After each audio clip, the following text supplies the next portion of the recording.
Well, it's a gorgeous day here in beautiful Tobago, in the Twin Island Republic of Trinidad and Tobago.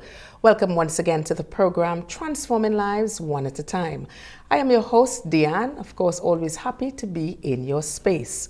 Well, today we will be talking about being a missionary, what it entails, and the work that Ethnos 360 Caribbean has been doing around the globe to bring transformation to lives. My guest today is Leah Dobbin, and she's a board member of Ethnos 360 Caribbean, an advisor in their 2-year online training program as part of the mobilization team, as well as a social media creator. Well, Leah, welcome to the paradise we call Tobago, first of all. Thank you for having me, Dianne. And welcome to the program, Transforming Lives One at a Time. Leah, well, for a number of years, we have been hearing about missionaries and the work that they do all over the world. But we want to lay a proper foundation for the persons who may be saying missionary. Exactly what is a missionary? Who is a missionary? Okay, so I would define a missionary as a believer in Jesus Christ who decides to take up the personal mandate of taking the gospel to the unreached people. So a missionary could be anyone. It can be a pastor, it can be someone in ministry, it could also be male or female. It could be married or single. All right. Yeah. Okay, so anyone who is willing to go. Yes. All right. Well, tell us about Ethnos 360 Caribbean. Tell us about its goal, its mission, its vision for persons who may not have heard about this group. Tell us exactly what you do. Okay, so Ethnos 360 Caribbean is the offspring of Ethnos 360, mainly USA, which was founded in 1942 by a man named Paul Femling, who had a desire to see the gospel taken to the unreached people groups. And so he decided to raise up missionaries from the US, and as they continued to spread the gospel, the organization grew and it became global. And then in 2020, Ethnos 360 Caribbean was birthed from 2 local missionaries from Trinidad who decided that they wanted to see the goal of missionaries from the Caribbean going as well and participating in taking the gospel to the unreached. Okay, so how many persons approximately from the Caribbean, how many missionaries we have scattered throughout the globe? Okay, so this is a kind of tricky question to answer because I can't speak for other mission organizations. Okay. I do know that there are quite a few mission organizations in the Caribbean that have missionaries, but the reality is that the majority of them are not going to the unreached. So our organization has a very specific niche in that we're going to people that have never heard the gospel before. Okay. Well, that is, I mean, because at the end of the day, you don't want to be going to persons who have already heard the gospel. You need to go to those who have not heard the gospel. Yes. That is correct. Okay, so let's talk about that goal of reaching the entire world with the gospel of Jesus Christ. In your research, approximately how many nations have never heard of the gospel? So the number is very alarming. So we always tell people that we know that even though Jesus Christ died over 2,000 years ago, there are approximately over 7,000 people groups that still have not heard. They are considered unreached. So the world has over 12,000 people groups. So over 7,000 are considered unreached. And within the 7,000, there is over 3,000 that are considered unreached and unengaged. So the unreached would be classified as those who have less than 2% Christian presence in their people group.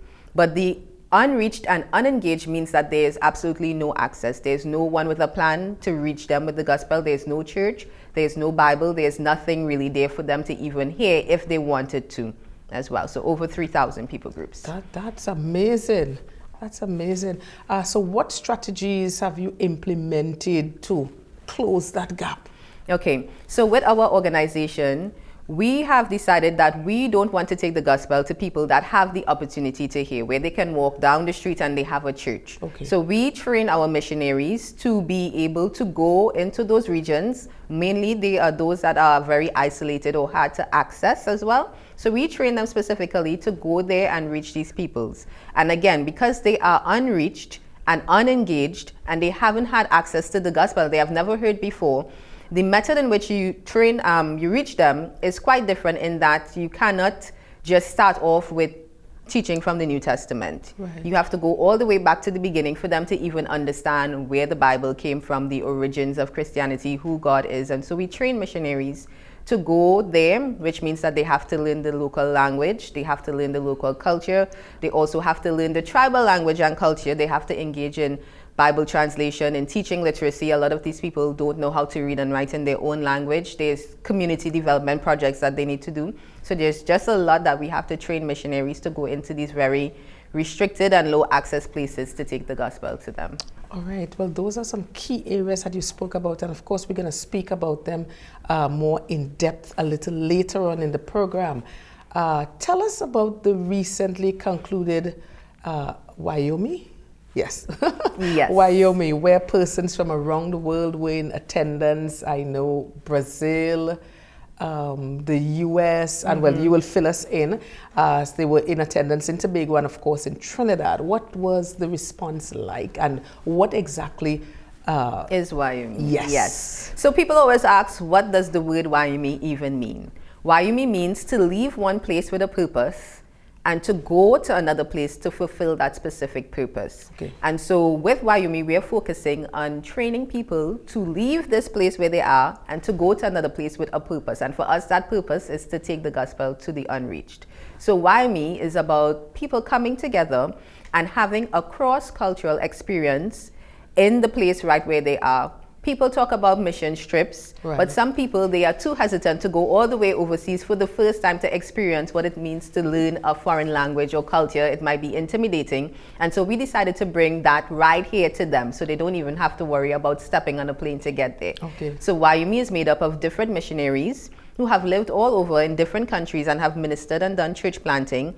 And so we come and we have put up a program where people will be able to get educated on what church planting is about, what it takes to do translation. Also, we even have the village simulation where you would actually be going and interacting with some local indigenous people, yes, trying to learn the foreign language and culture and just getting your feet wet and beginning to understand what it really takes to do missions cross-culturally. Right. Well, it was very interesting because I attended the Tobago, the Tobago leg. When I heard about it, I was like, wow, I need to be there. So I did attend it and I was very, very impressed. There was so much information to learn. There was so much information being disseminated that you can glean from. And it really brought me to the realization how critical it is for us to support missionaries. Sometimes we would hear about it, you would hear about it all through your life. You would hear missionaries, and now and again a missionary might come from this place, or we might be in the offering putting monies for missionaries, but we never really get an in-depth a feel as to what these missionaries really, really do. We know ultimately it's to spread the gospel of Jesus Christ, but to get into the nitty-gritty of it, because as you're rightfully talking about, the culture, and I'm kind of running in front of myself, the culture and even the languages, because going into a totally new place, different culture, you don't know anything about these people, and you're trying to get the information, you're trying to find out what makes them tick, so to speak. So, it was very, very interesting when you heard the reports from the various persons, the various countries that were represented there. And I must say hats off to the team for putting on a really good program. Tell us what the response is. What was the feedback like in both Tobago and Trinidad? Okay, so the feedback was really good in both places. And for us, we don't just present Wyoming, but we present the next steps of how people can get involved. Like, how can they make this part of their mission, their personal mission? Right. And so the feedback was that people said, yes, we want to get training and become equipped to be a part of this. What do we do next? How do we get involved? And so we had quite a number of persons sign up for the next step. And for us, that next step is being equipped through our Bible training program. And so we were just talking recently that I think we have too many people signing up for the Bible training. So they might have to postpone some of them until next year. Yes. Well, let's talk a little bit about that Bible training program. You said it's a two-year online. Yes. Tell us a little bit more about that. Okay, so this Bible training program that we call Global Equip is 2 years, and it's a hybrid program in that we meet online for 90% of the training, but then once every year we will meet in person for what we will call an intensive, where we will gather together with the students and the advisors, and we will go through some practical training steps and teaching as well, and just challenging them personally. So the program itself is based upon 3 pillars. Regular Bible programs, they really focus on the theological aspect, but we are not reproducing the same thing. For us, we want to focus on biblical teaching, but also character training and also ministry training as well. So it's comprised of 3 different parts. And the reason we do that is because you can have all the theology and understanding in the world, but once you get to the mission field, it is your character that is going to sustain you. It is your relationship with God. It is your ability to endure, to adapt, to change. Also, we want you to be equipped to reaching them and being able to learn a language and a culture and do translation takes specific skills. And so we want to train you in that as well, so that when you get to the mission field, you are set up for success and you don't come back home early because you were not fully prepared. Right. So this online, it's a training. So how would you know which languages? Okay, so the program itself does not teach you the language. So this program is just giving you the tools to be able to start learning any language. So they're just showing you the process of what other missionaries have gone through and some of the skills of doing that. But when you actually get to the mission field, when you choose what country you want to go to, then your field leadership and your consultants there will then help you learn that national language and culture. Right. It's a lot of things. It's a lot. It's a lot of things actually coming together. So sometimes we look at the work of missionaries and we just think, well, somebody's just taking themselves and their family and going to another country to live and enjoy life. No, it's not about that. No, and also something to highlight is that the process of all of this takes 15 to 20 years to complete a work. Some works, if they were fortunate enough, they might get to a really good place at 10 years, but roughly 15 to 20 years of commitment, because you're starting off with the Bible training, then you have another missionary training. Then when you get to the field, you have what we call a E1 training, which you're learning the national language and culture and trying to assimilate.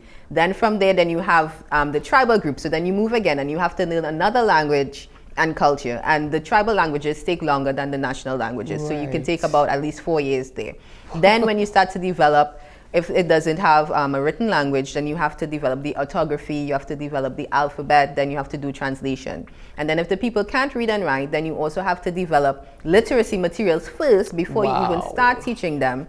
And so the years will fly by really quickly as you're really investing a lot. And then even when you start teaching them, that is going to be a process. Then when you have believers now, then you have to disciple them. And the goal is to have a mature functioning church where they have their own elders and pastors and the people under them. So that takes a long time, where we want them to not depend on us fully. We want them to now become independent, where they no longer need us to teach or train them. And then we want them to take another step from that to now they are the ones doing the church planting. So that takes almost a lifetime. Yes, of course, definitely.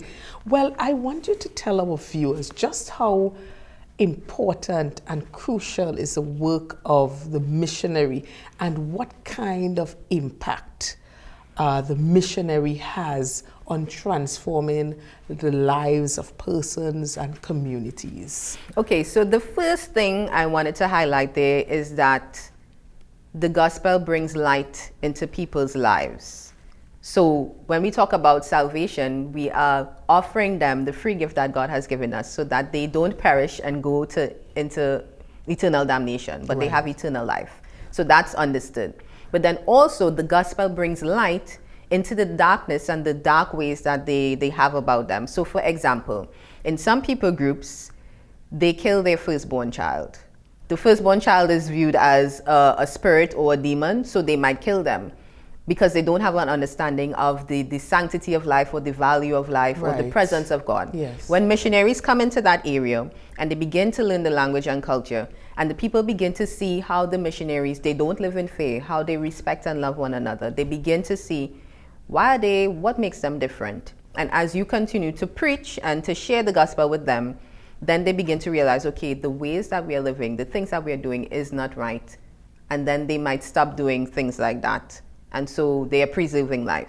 Another thing might be like community development. A lot of these places are very poor, so they don't have any running water, they may not have any electricity, they don't have schools. When the missionaries coming there, we're not just preaching, but we're also trying to help improve the quality of life for these people. So then we might help them by digging wells for them. Right. Then we might help them with getting electricity. Then we might help them with providing schools or medical care. And so their lives are practically being, transformed as well. So it's both spiritual and physical. So what I'm hearing is that there is a holistic approach. So we cannot just look as the missionary as the person who's just bringing the gospel, because if it is that you are bringing the gospel of Jesus Christ and you're telling persons, this is the life Jesus wants you to live or expect you to live, and they are hungry, they cannot hear you. Yeah, that is true. And we even see in the New Testament where Jesus, even though he preached to people, he never sent them away hungry. Yes. He multiplied the fish and the loaves and he fed them physically as well. So he didn't just take care of their spiritual needs, but also their physical needs. Of course. So And that so that's what we holistic follow. approach is Yes. very important. Yes.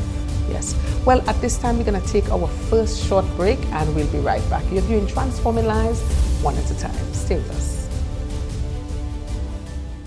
If you're wondering where to find top-tier quality tiles and products to refurbish or renovate your wall, floor or pool, well, your worry is over. Come to D-Cell's Tile and Ceiling Center, Tobago Local Road, opposite the Bonnecourt Primary School, Tobago, where you will find porcelain, mosaic and ceramic tiles of the highest quality guaranteed. D-Cell's Tile and Ceiling Center also stocks thinset, grout, tile cutters and yes, windows. Plus a friendly smile and service that's second to none awaits you. So forget the hassle and get all the quality tiles you need right here in Tobago at D-Cell's Tile and Ceiling Center. Call us today at 460-8802, 639-8281. Opens Monday to Saturday from 9 a.m.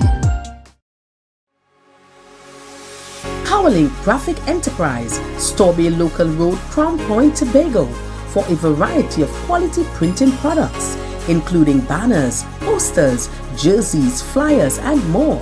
Graduation packages, get customized grad bags, mugs, newspapers, and the list goes on. Powerlink Graphic Enterprise, open Monday to Saturday from 9 a.m. Call 269-6996. We create ideas that inspire.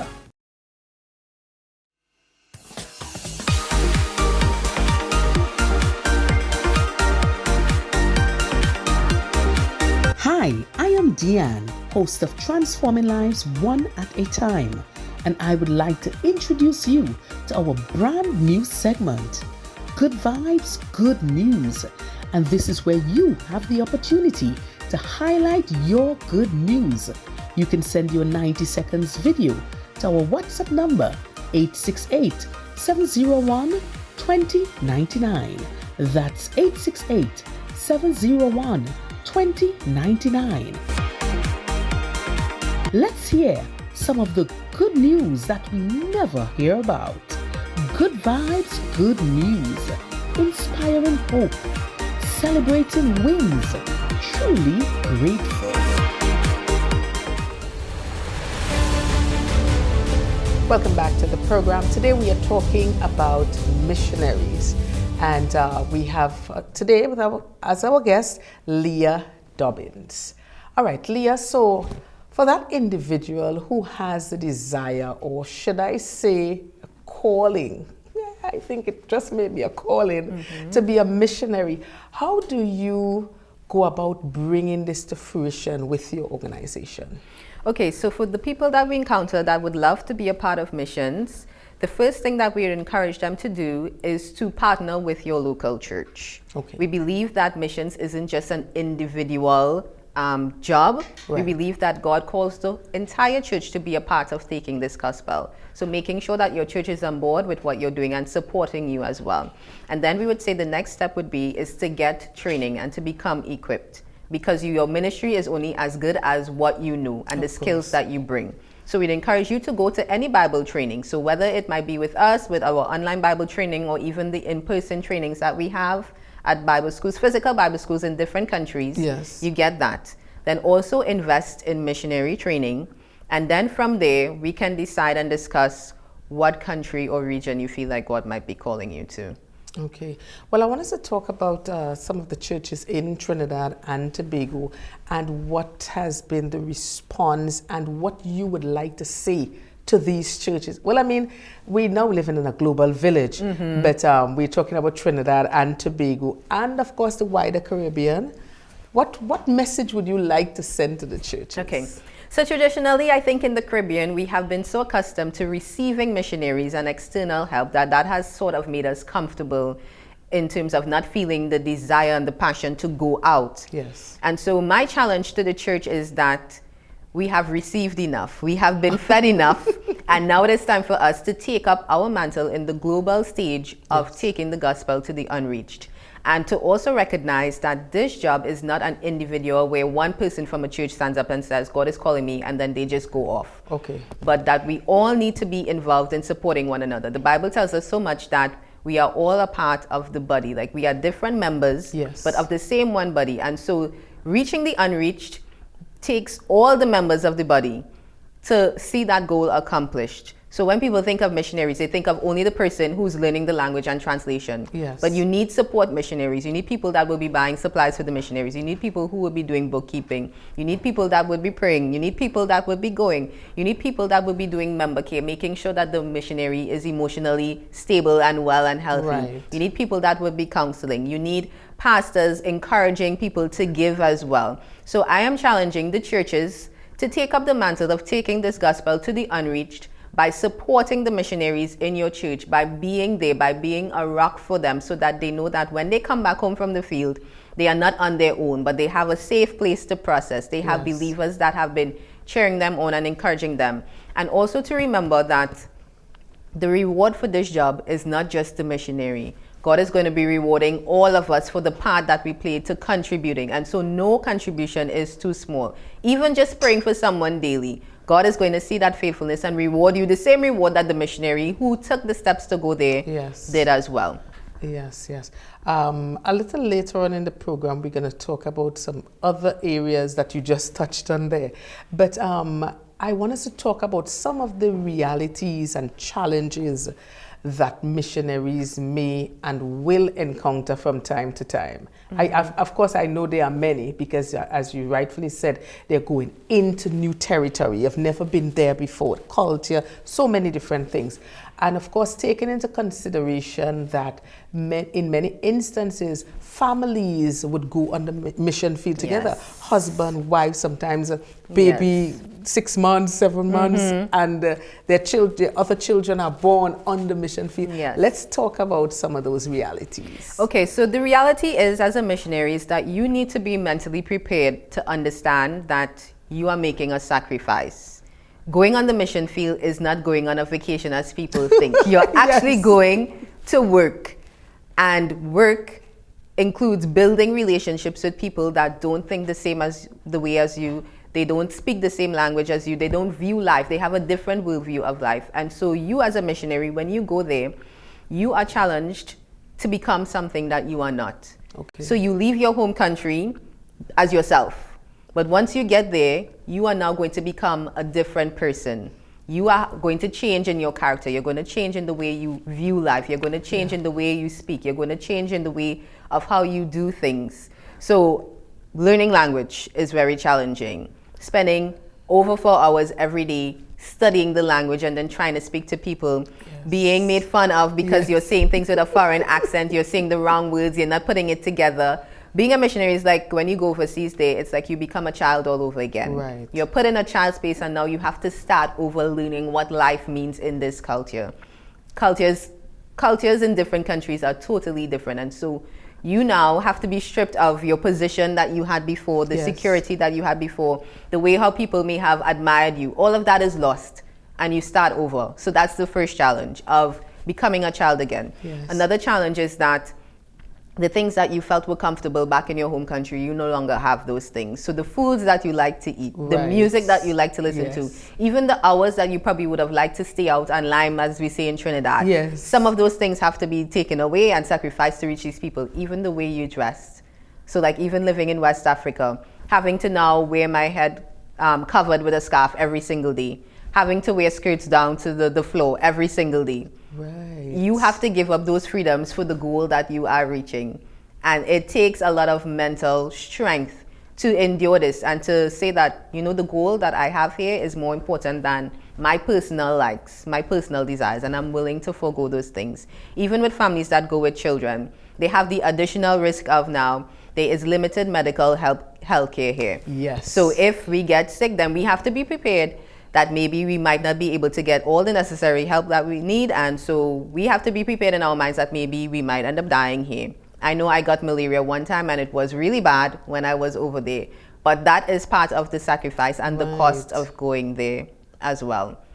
Wow. Yeah. There's definitely a price to be paid. Yes. So it's like you giving up your life, as it were. Yes. And that's why you spoke about it's a major sacrifice, because even the things that we have grown accustomed to, we just put on a switch and there's electricity. You turn on the taps and there's water. You can go take a shower. But some of these places, you don't have running water. Yes. Some of these places, the diseases and so many. And I mean, it's not to scare persons, it's the reality. It's the reality, especially for places, the rural areas. Yes. Yes. Even in Trinidad and Tobago, a long drive is 2-3 hours. Yes. Then moving to an isolated place where a long drive is 10 hours part of the way, then you might have to take an helicopter over into the mountains. Then you might have to go down the river, and you might take 2 days just to get where you're going to. Wow. Or it also means when we talk about having food, some of the missionaries, because they are so isolated, they would have to have a supply buyer outside in the major city, buying the things that they need for 3 to 4 months, because it is so difficult to come out of where they are to get in. So you have to plan in advance.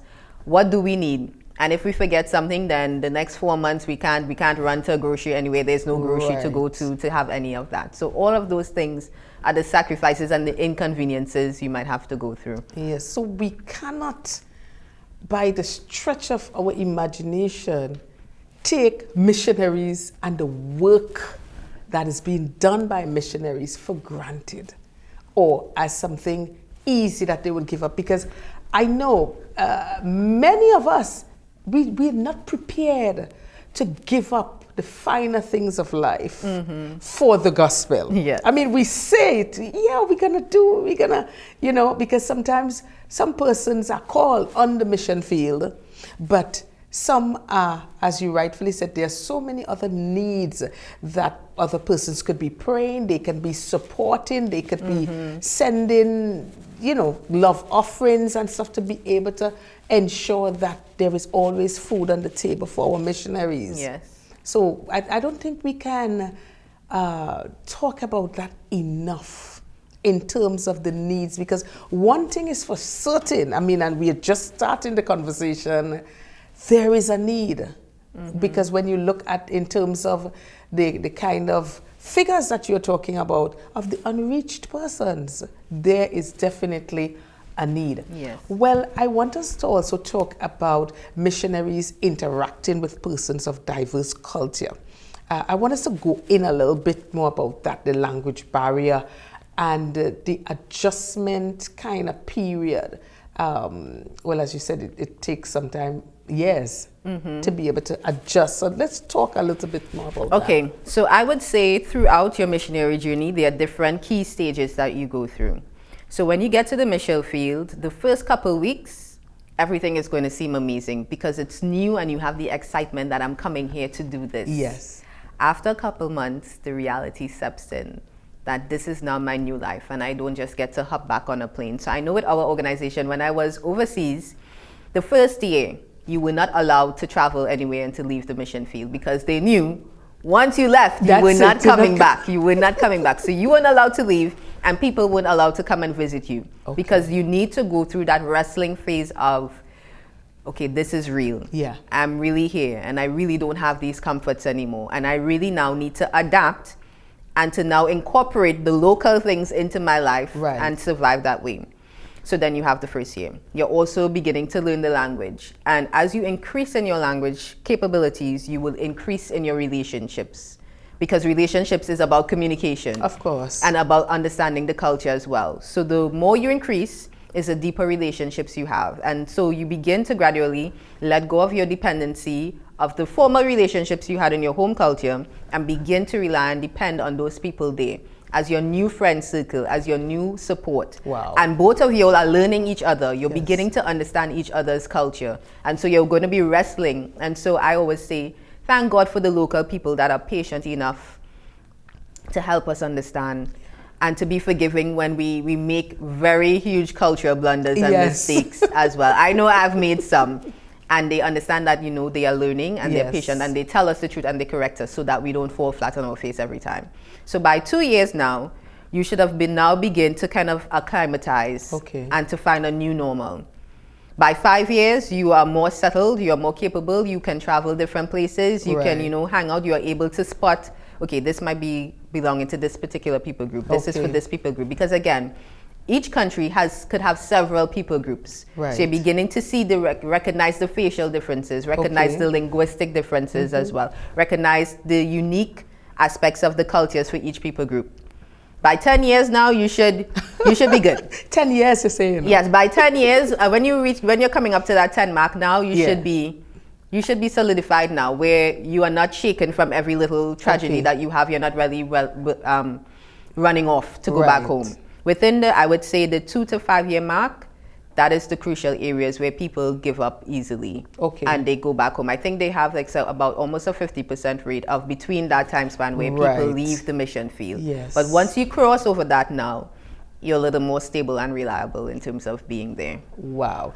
And I'm just thinking about in terms of, even as you talk about getting into the diverse culture, even the family, the children, let's say the children 7 and 8 and that kind of, how do they integrate? So I know with a lot of missionary families, there are 2 things that I think are key.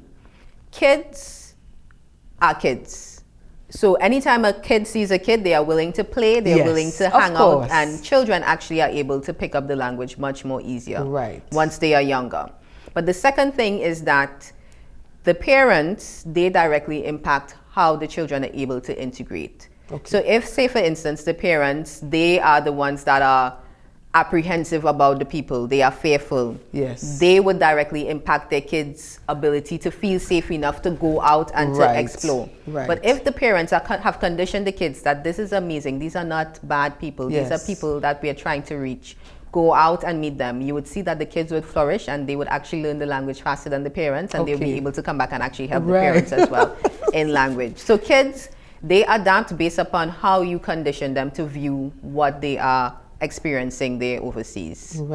Another area I want us to touch on, because we have to be realistic, right? Your family back home, in terms of some communication, because you send out your brother or your sister or your nephew, and it's like 2 years, you don't know what is happening. What are there any kind of support systems for the families, that the relatives, I should say, that they have left behind? How do we deal with that aspect? Okay, so I would say that thankfully, because we are in a modern era now, it is not like before, where when families or individuals left, you literally didn't hear from them for months or even a year because you had to send messages by post. Today we have social media, we have Instagram, we have YouTube, you have all those avenues, we have WhatsApp, so you can be in communication with your family much more often.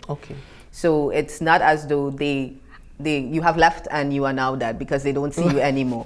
You are still alive and able to communicate with them. However, the challenge is that because you go to the mission field, you usually spend a couple years before you actually come back home, at least for the first assignment. So that is the challenge, where your family is adjusting to not having you around Yes. and worrying about what might be going on. So it is up to the two of you to be communicating as well, to keep each other in the loop about what is happening.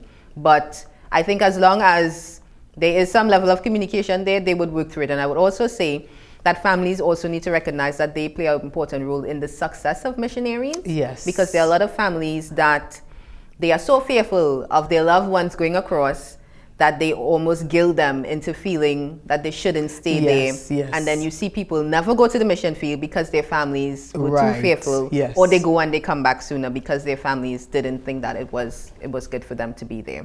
Understood.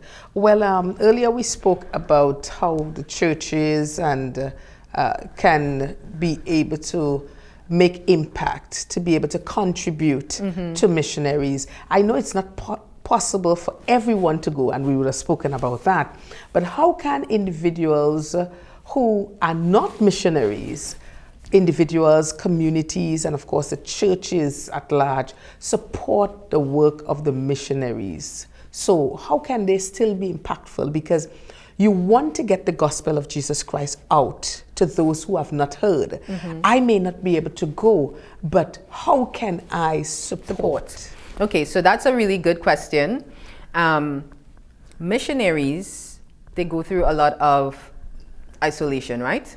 So when you have a supporting church that is really involved in what you're doing, one of the ways they can show that involvement is by remaining in contact. Usually, people say out of sight, out of mind. Yeah. So I know when I go in the mission field, That's it. I don't hear from anyone for 2 years or so. When I come back, even though I may have been sending newsletters, updating them, sending videos, they are not taking the time to watch the videos and to Okay. understand, so they can't pray intelligently. Right. So being mindful that when the missionary sends you communication about what's happening, Yes. that you take the time to open the newsletter, that you take the time to watch the pictures, that you take the time to read what is happening and then pray about that. And Right. even responding and saying, I've read what you shared and Okay. I'm praying for you and I'm supporting.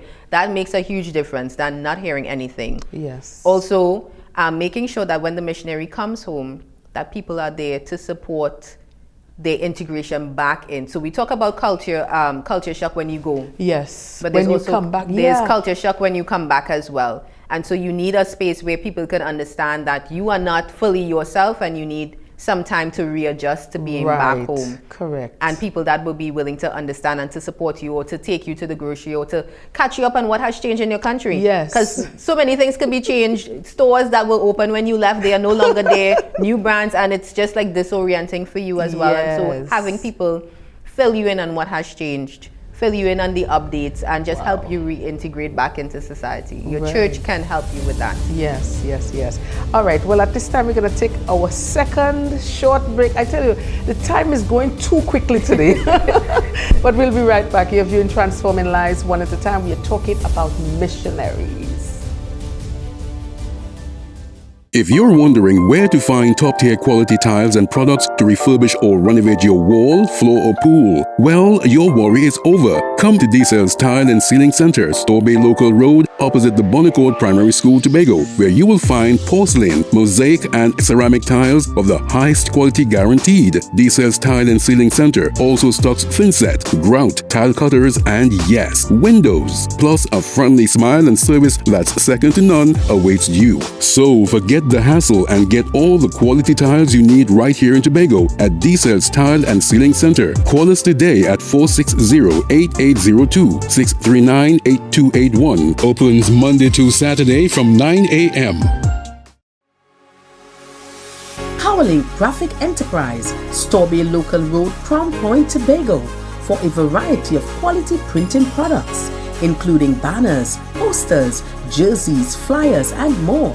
Graduation packages, get customized grad bags, mugs, newspapers, and the list goes on. Powerlink Graphic Enterprise, open Monday to Saturday from 9 a.m. Call 269-6996. We create ideas that inspire.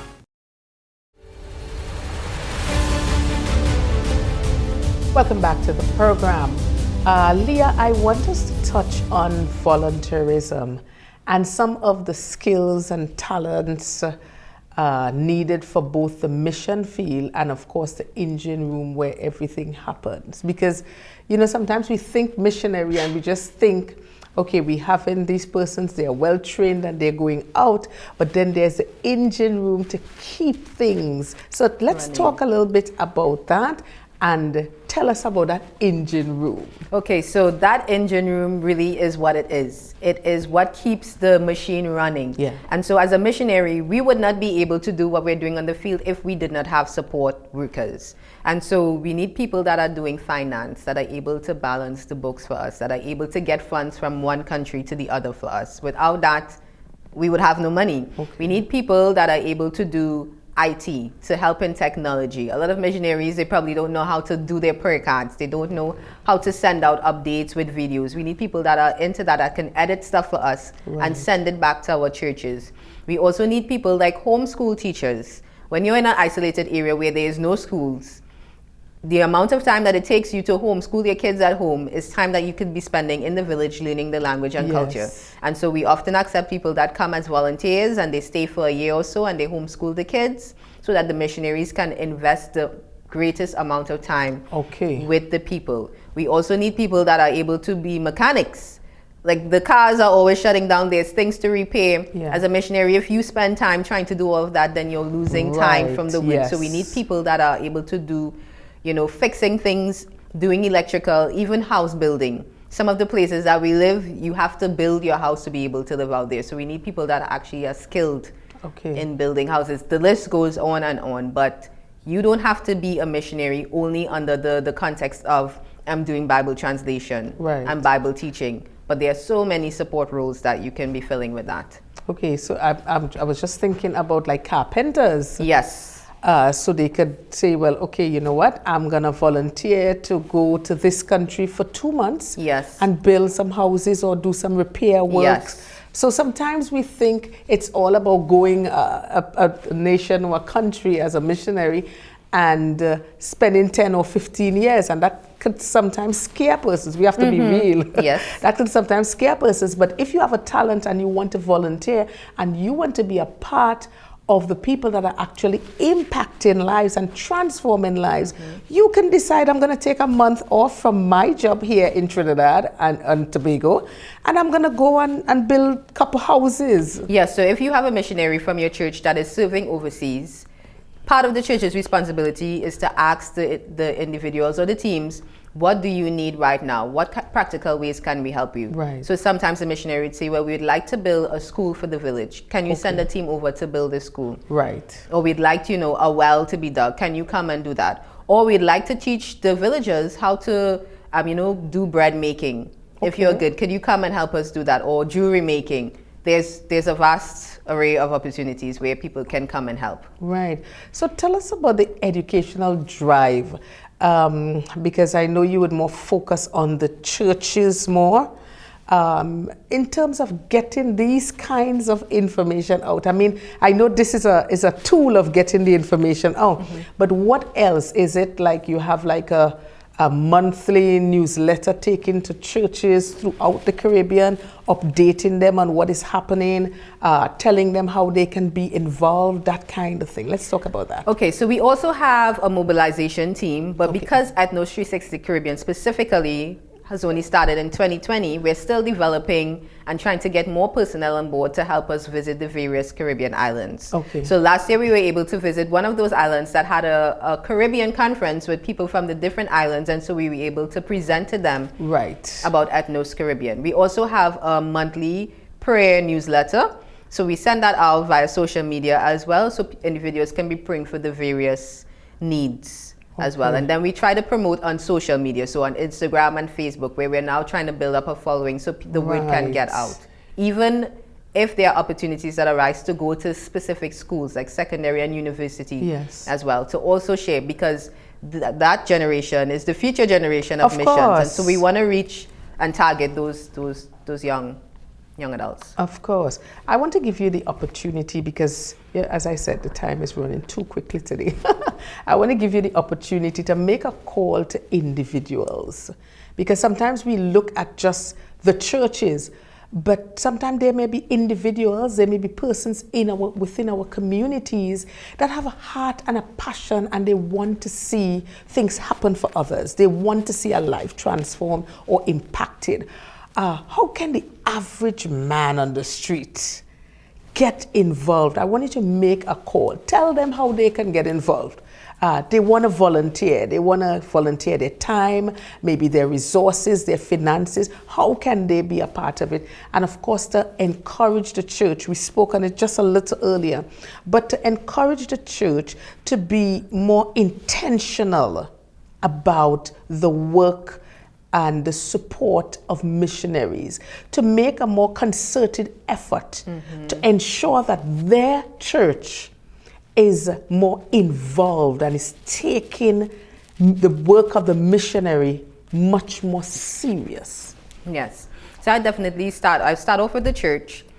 A starting point would be having a missions board, and having that board be responsible for communicating with all the missionaries and even carrying out efforts to encourage individuals in the church to become missionaries. Right. Then I would say from there, also making sure that you are updating the whole assembly regularly, at least once a month, about the different progress of the works and the needs that are there, and then also making calls to individuals in the church who might have a specific skill or time to go and assist those missionaries. Right. Then I would also say to be consistent in your giving as well. Okay. I think one of the struggles with a lot of missionaries is that they don't receive consistent finances. Okay. And so if you're stressed out about finances, that takes away from the time that you can just be focusing on the work. And people don't understand that the support that you give to missionaries is not just for them, because the people in the village are making great demands from the missionaries to help them when they have famine or they can't, their crops fail. Yes. They're expecting the missionaries to help. But if the missionaries don't even have enough for themselves to even provide for their basic needs, how are they going to help the villagers? And then that impacts the work, because the villagers are seeing that, well, the missionary is not able to support us in this way and they don't really care about us. So to be consistent in your giving, and I have never met any church or organization that has given too much to missionaries. Right. I think people have the fear that if I give a certain amount, then I'm giving too much, and then the missionary will have so much surplus of money and then they will go on vacation. I have never encountered one single missionary that has received too much money. Yes. There's always a need. So if you gave and they had a surplus for the month, they would be able to do more projects in that village. So being consistent in your giving, and also considering that as the missionary is making a sacrifice, you as an individual in the church should be feeling as though you are sacrificing as well. And sacrificing for you might be that instead of going on 2 vacations for the year, you can go on one, and the remaining funds you can give to the missionaries to support the work of God. Because at the end of the day, the reward is going to all of you that participated in that. And then for other individuals who have a heart for missions and they want to be involved, I would say connect with your missionaries and ask them to be sending you their updates so that you can be praying for them. And then asking them for where they have specific needs and making yourself available to come across. Even for some churches, it might mean we plan once every year or 2 years that we will take a group from our church and we will go and spend a week or two with the missionary on the field, so that we can practically see what the challenges are that the missionary faces. Because it's one thing for a missionary to write a newsletter, they read it, but they don't really understand until they come across and visit. And I've had that experience where when people actually came across and visited me, they were like, we really had no idea. And they were struggling in that little 2 weeks. So imagine our lifetimes of doing that. So it's important to go and experience yourself. Yes, and even as you said earlier, you may not be in a position to go physically to be to live in another country and be a missionary there, but certainly you can make a more intentional, you know, to be able to assist. And I like the idea of the videos. And that's where the IT persons come in, because yes, newsletter is one. But when you actually show videos of sometimes the places that you live, the areas that you have to navigate on a daily basis, they could really get a feel of it. And even projects like, let's say you spoke about the schools, as they see the construction taking place, they see you know, what is happening, persons tend to like, okay, all right, good. I could see something. There's something about the visual. Yes, and giving to specific projects too. That's We right. realize people Of course, gravitate to because that. you want to know, I am giving to this, I want to see the progress. Yes. I want something tangible that I could say, okay, I am contributing to this. The school was built. Yes. This house was built. The children now have clothing, that kind of thing. So I think in that area, even as you continue on that educational drive and letting persons know exactly and see exactly what you all are doing and how lives are being impacted, I think those videos are super, super, super critical. Yes. Well, Leah, let us get some of the contact information, your social media handles. How can persons contact you if they want to volunteer? I might have a carpenter friend who has 1 month and he wants to help to do something. Tell us about that. Okay, so if you're interested in learning more about the organization and getting more involved, our social media pages are Ethnos360 Caribbean. So if you go onto Facebook, you can type in Ethnos360 Caribbean and you'd see our social media page there. If you go onto Instagram as well, you can type in Ethnos360_Caribbean and you would see us on Instagram. We also have a website as well, which is ethnos360caribbean.org, and you would be able to find us online there. And you can just reach out and send us a message, and then we will be in contact with you about how you can be involved, and we could also keep you in the loop about the different events that we will be having, like YUME, Yes. or any conferences like that, so that you can attend and just become more informed of what it takes to be involved and how to partner with us, so that you can decide whether or not this is a right fit as well for you. Of course, well said. Well, of course, in today's program, you're going to see some videos. We have some lovely videos, some short videos.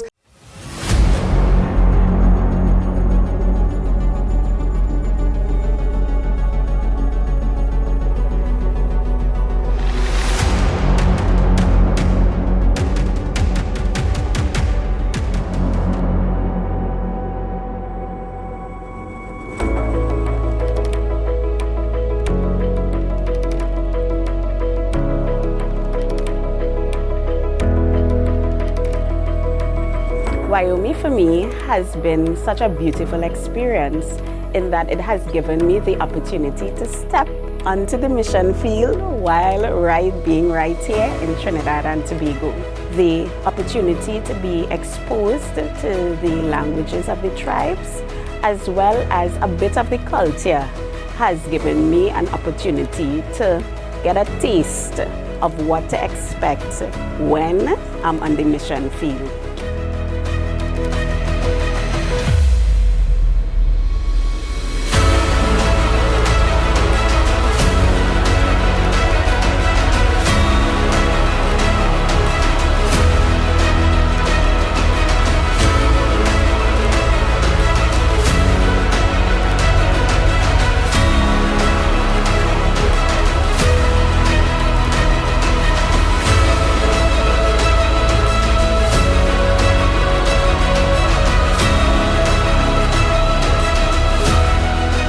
For those of you who are interested in missions and are a bit hesitant about what you may face, I'm inviting and welcoming you to come be a part of YUME. You can ask anyone who has been here. It is the right opportunity to come and know about sharing the gospel with persons who have not been reached with the gospel. So come, ask anyone. You won't regret it. God bless you.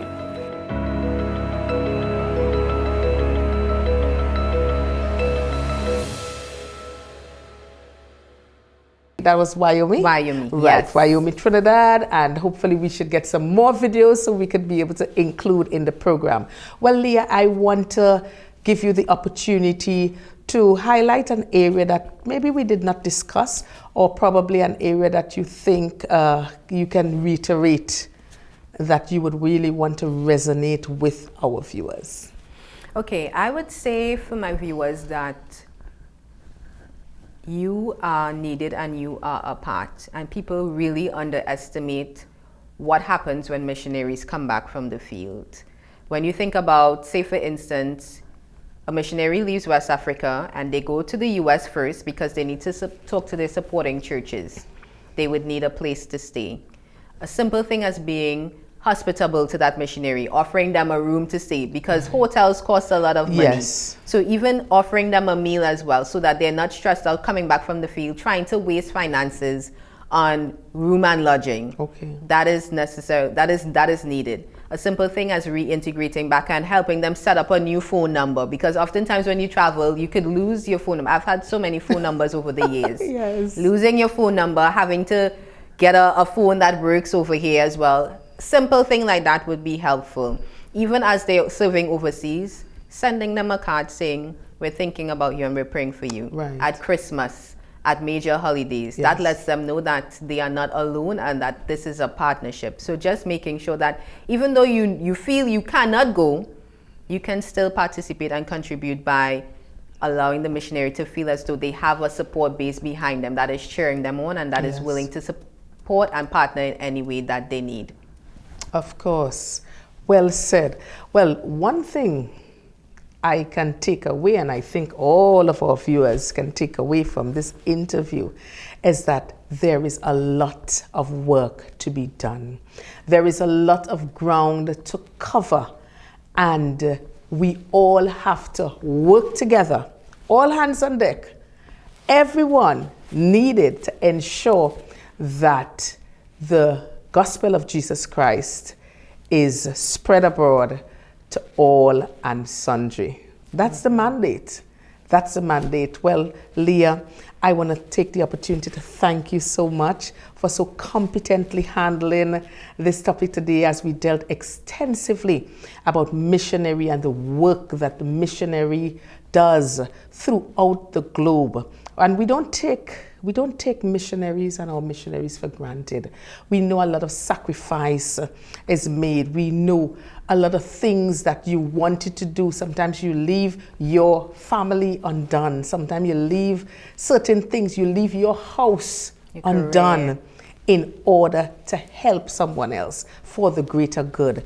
And I want to say thank you to Ethnos 360 Caribbean, and of course to all and sundry for really sticking with the plan. Yeah.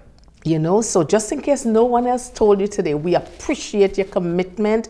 We appreciate what you do, and we pray that God is going to continue to broaden your horizon and really make a way so that the gospel of Jesus Christ can be shed abroad. All right, viewers, well, I tell you, it was a full day. A full day, getting so much information on missionaries, and you can play your part. So, of course, we're going to have all the information up on the screen, the social media handles, so you can get in touch and you can get involved with Ethnos 360 Caribbean. One thing is clear, as I said before, there is much to be done, and it's not going to do itself. We have to do the work. All right. I am your host, Dianne. Of course, you can connect with us on our social media platforms. We are on Facebook, YouTube, Instagram, and of course, TikTok. As usual, I leave you with the definition of transformation, which is an internal shift that brings us into alignment with our fullest potential.